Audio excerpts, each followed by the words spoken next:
चुनाव करीब आते ही कस्में, वादे और संकल्पों का दौर शुरू हो जाता है और गरीबों की सूनी पड़ी थाली अचानक से व्यंजनों से सजने लगती है। इसलिए कहते हैं कि जब भी गरीबों की थाली में पुलाव आया, सभी ने यही समझा चुनाव आया। नमस्कार, महान्यूज 7 की खास पेशकश आपका विधायक कौन, इस कार्यक्रम में आपका स्वागत है। लोकसभा चुनाव के बाद आप नजदीक आ रहे हैं विधानसभा चुनाव, और विधानसभा चुनाव को लेकर हमारे साथ स्टूडियो में बात करने के लिए मौजूद है कांग्रेस नेता गिरीश पांडव। गिरीश जी, बहुत बहुत स्वागत आपका। धन्यवाद। शुरुआत तो मैं यही से करूंगा, किन मुद्दों को लेकर जनता के बीच जाओगे? दक्षिण नागपुर से कांग्रेस से दावेदारी कर रहे हो आप। नहीं, देखिए भैया, अभी आपको पता है कि नागपुर शहर के अंदर में बहुत से समस्या है। विशेष तौर पर दक्षिण नागपुर के अंदर में बड़ी समस्या है। दक्षिण नागपुर ये हमारा जिस प्रकार से जिस विकास होना चाहिए, विकास हुआ नहीं है। पिछले 10 साल से दक्षिण नागपुर के अंदर में बीजेपी का विधायक है जी। जिस प्रकार से काम होना चाहिए नहीं हुआ। अभी आपको पता होगा कि 2 दिन या 4 दिन पहले जो बारिश हुई है जी, वो बारिश के वक्त में दक्षिण नागपुर का विकास की पूरी पोल खुल गई है जी। हर इंसान के घर के अंदर में पानी चले गया, बहुत सा नुकसान हो गया है। इसके पीछे का कारण ये है कि ये जो सीमेंट रास्ते जो बनाए गए हैं, ये सीमेंट रास्ते का किसी भी प्रकार का नियोजन न करते हुए रास्ते में बनाया गया हुआ है। उसके वजह से क्या हुआ है कि लोगों के घर में पानी गया है। ये तो है। उसके अलावा दक्षिण नागपुर के अंदर में जो हमारे यहाँ पर जो आरक्षित जो भूखंड है जो है, ये वहाँ पर कम से कम दक्षिण नागपुर के अंदर में करीब 90 से 1 लाख मकान ऐसे है कि मकान बन गए हैं। गरीब लोगों ने कर्जा ले लेके मकान बनाया, मगर उस जगह के ऊपर में किसी न किसी प्रकार का आरक्षण है। ग्रीन बेल्ट में है, कहीं पर गार्डन का आरक्षण है, कहीं रिंग रोड का आरक्षण है, कहीं पर डीपी रोड गया हुआ है। उसके वजह से उनका जो है NIT के माध्यम से उनको किसी भी प्रकार का RA लेटर नहीं मिल रहा है जी। ये सबसे बड़ी समस्या है। उसी प्रकार की हमारे दक्षिण नागपुर के अंदर में जम्बूदीप नगर का जो नाला है, वो नाले के वजह से लोगों के घर के अंदर में बारिश का पानी जाता है, गटर का पानी जाता है। ऐसे बहुत से समस्या है, आपको बता दूं। और विशेष तौर पर बेरोजगारी का सवाल जो है बड़े पैमाने में दक्षिण नागपुर में है। महिलाओं की समस्या बहुत है। ये सब समस्या लेके मैं आने वाले इलेक्शन के अंदर में मैं मैदान में उतरने वाला हूँ। आम जनता की दरकार होती है रोटी, कपड़ा, मकान और बुनियादी सुविधाएं। यदि बुनियादी सुविधाओं की बात करें तो क्या आपका ऐसा कहना है कि दक्षिण नागपुर की जनता बुनियादी सुविधाओं से वंचित है?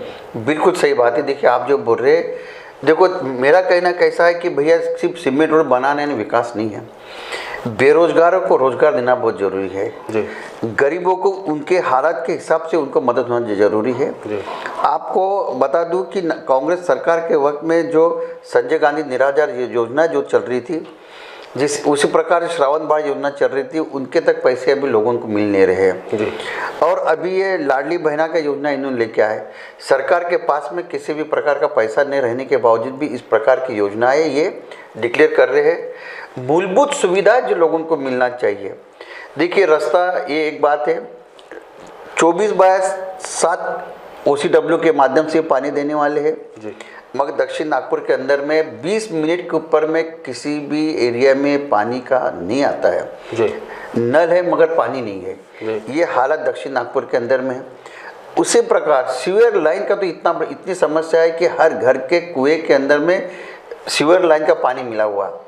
दक्षिण नागपुर में आप कुएं का पानी यूज़ कर ही नहीं सकते। इस प्रकार के हालात दक्षिण नागपुर के अंदर में, ये सब समस्या है। मूलभूत सुविधा जब तक लोगों को दोगे नहीं, तब तक वो जिएंगे कैसा, ऐसा मेरा कहना है जी। बिल्कुल गिरीश जी, जिस तरीके से हमने देखा कि महायुति की सरकार ने एक लोक लुभावना बजट लेकर आई है, महिलाओं के साथ साथ युवाओं को, किसानों को भी नई नई सौगातें दी गई है।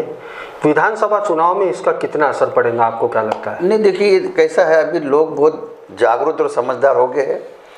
अभी आपने देखा होगा कि इनके दिमाग में ये आ रहा है कि भैया MP के अंदर में वो लाडली बहना का योजना चलाए थे, वहाँ पर सब लोग आ गए, मगर वहाँ की और महाराष्ट्र की सिचुएशन अलग है। ये अपना महाराष्ट्र के अंदर में सब पढ़े लिखे लोग, इनको समझता है कि कौन जनता को मूर्ख बना रहा है और कौन ये इलेक्शन के माध्यम से इस प्रकार के फंडे अपना रहे हैं।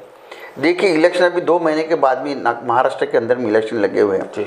ये वोट बैंक देख के और इलेक्शन को देख के ये महाराष्ट्र सरकार जो है ये इस प्रकार की योजना दे रहे हैं। अभी आपको मैं बता दूं कि जो लाडली योजना के लिए जो भी इनको फंड लगने वाला है 15,000 करोड़ से ज़्यादा बजट उसमें है, मगर कल ही वित्त विभाग के इसमें से इनका स्टेटमेंट आया हुआ है कि ये योजना चलाने के लिए हमारे पास में मूलभूत उतना पैसा नहीं है, ये हम चला सकेंगे कि नहीं चला सकेंगे, ये सवाल उस वित्त विभाग ने किया हुआ महाराष्ट्र के साथ में। मुझे नहीं लगता कि भैया ये योजना जो है सक्सेस रहेगी। और इसके अंदर में जिस प्रकार से उन्होंने बहुत से कंडीशन डाला हुआ है, और बहुत से महिलाएं तो कंडीशन फुलफिल कर ही नहीं सकते हैं, बहुत से है उसके अंदर में। मुझे लगता है कि इलेक्शन का एक फंडा है कि इलेक्शन है, वोट पाने के लिए ये इस प्रकार की योजना है वो लाए हैं। यदि हम दक्षिण नागपुर में वापस दक्षिण नागपुर की बात करें, 2019 के चुनाव हमने देखा, कांग्रेस की सीट से आप वहां से उम्मीदवार थे, बहुत कम वोटों से आपकी हार हुई है। ऐसे में अब 2024 विधानसभा नज़दीक है, यदि कांग्रेस आपको सीट देती है, आप दावेदारी कर रहे हो, यदि कांग्रेस आपको सीट देती है तो किस तरीके की टक्कर देखने को मिलेंगी? नहीं, देखिए भैया, अभी 2019 के अंदर में कांग्रेस पार्टी ने मुझे जिस दिन टिकट दिए 15 दिन के अंदर में मैंने प्रचार किया था। 2014 के अंदर में कांग्रेस के उम्मीदवार को 37,000 वोट मिले थे। 37 से लेके मैं 80-82 हज़ार तक मैं गया हूँ।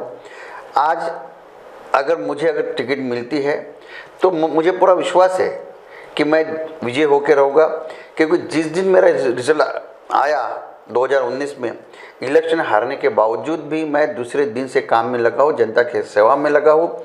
दक्षिण नागपुर की जो भी समस्या है, जो भी मेरे पास में लेके आता है, वो पूरी करने की मैं कोशिश करता हूँ।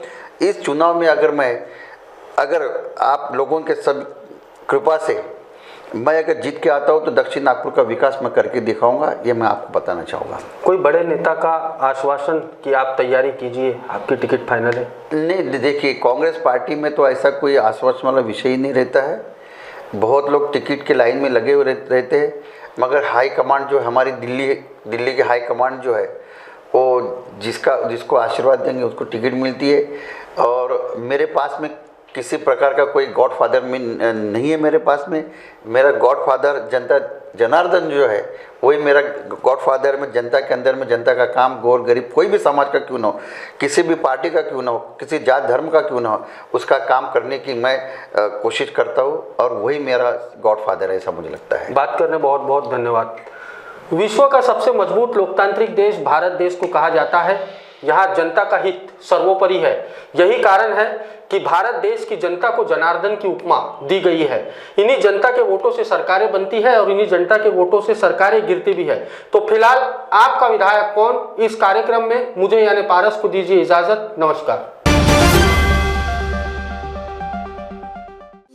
Integrity super specialist hospital and research institute of Nagpur अब नागपुर में अत्याधुनिक सुविधाओं के साथ ICU, modular operation theatre, maternity surgery and laparoscopy surgery, orthopaedic and joint replacement, dialysis unit, pathology and pharmacy. Our address: Vinoba Nagar, Kharbi Ring Road, Nagpur. Our contact: 8668792352, 9801980100.